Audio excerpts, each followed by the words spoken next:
To practice our freestyle drills, it is best to have a front-mounted snorkel, because more important than any of these skills is having good body position in the water by keeping your eyes down, your chest pressed, and your hips high. We want to focus on having a tight core and rotating through our shoulders and our hips, not just one or the other. We don't want to move independently in the water with freestyle with our hands and feet. We want to focus on our core. The first drill we do, the most fundamental, is rotation kick. We work on kick timing and balance in the water. Her head is down and still, and she's trying to count 6 kicks from one side to the other.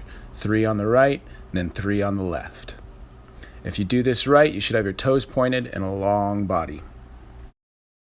Shark fin is one of our most advanced drills. Our bronze and silver kids probably aren't ready to do this quite right, but if they want to go for it and try it, go right ahead. This works on timing and balance in the water.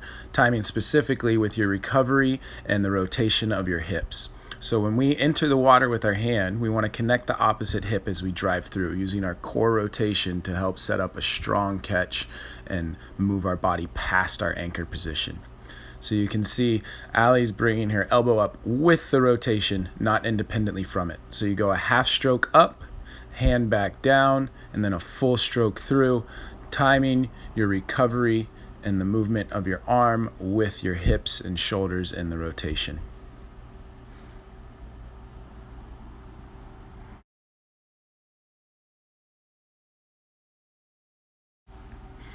Natural recovery is one of our more basic drills. We do this with bronze and silver. This teaches them to rotate and not swim a flat freestyle. What we're focused on is bringing up the shoulder in a natural position. This will help prevent injury by jamming the shoulder when you stay too flat, and will help with those that have hypermobility to kind of use their core to rotate rather than just using the mobility of their shoulders.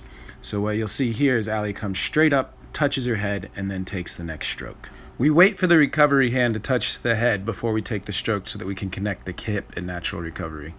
In power slide, we're thinking about the same thing. That catch out front, we're trying to set a strong anchor, connect the hip, and then drive our body past through the rotation.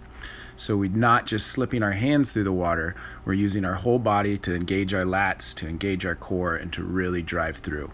In power slide, you'll see Allie come up on the recovery, back down, up, throw, and catch. When she throws and catch, they coincide with the movement of her hips. So as soon as she sets that high elbow anchor, boom, her hip goes through, connects with the water, and then drives with power.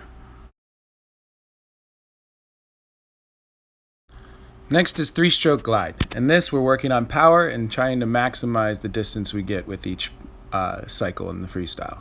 Allie uses more of a straight arm freestyle because she is a sprinter, so you'll see her coming over the top. In the next video, you'll see Jake giving this an attempt with a more high elbow recovery. Jake swims more of the 400 and 1500.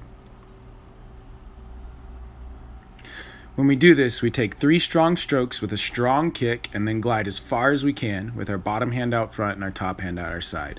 We want intensity on this drill. Jake just couldn't because he had a 10-foot pool. Overkick is just a way to put emphasis on your kick and use that as a propeller rather than just balance. In the end of a race, it's really important to have a strong kick, and if we can learn to swim with a strong kick and slow, smooth arms and still create balance in the water, it's great. It doesn't help really with timing and can confuse you with those other drills, so make sure you're doing them independently. 6-beat kick freestyle is just a really strong kick. It keeps the rhythm from that rotation kick drill that we did earlier, so 6 kicks from one side to the other. Here's Allie doing it. So if you see this in a practice, it just means you need to have a consistent kick. As far as working on the specific timing of it, that takes years of practice and time to learn. Hopefully by the time we're in seniors, everybody will have a good, strong grasp of it. If you see burnout in the practice, this is just a drill or really something to get you going. This is to work on your sprinting ability and more of a hypoxic drill. So you sit at the wall with your hands on the wall, kick 10 seconds all out as hard as you can. Then you're going to flip and sprint to the other end. Usually we do it for a full 25, which if you know your stroke count, you can do that if you're doing it in the ocean, or if you're doing it in a short pool, that's fine too. Just kick and sprint. Work your underwaters, come up and swim all out to the other side.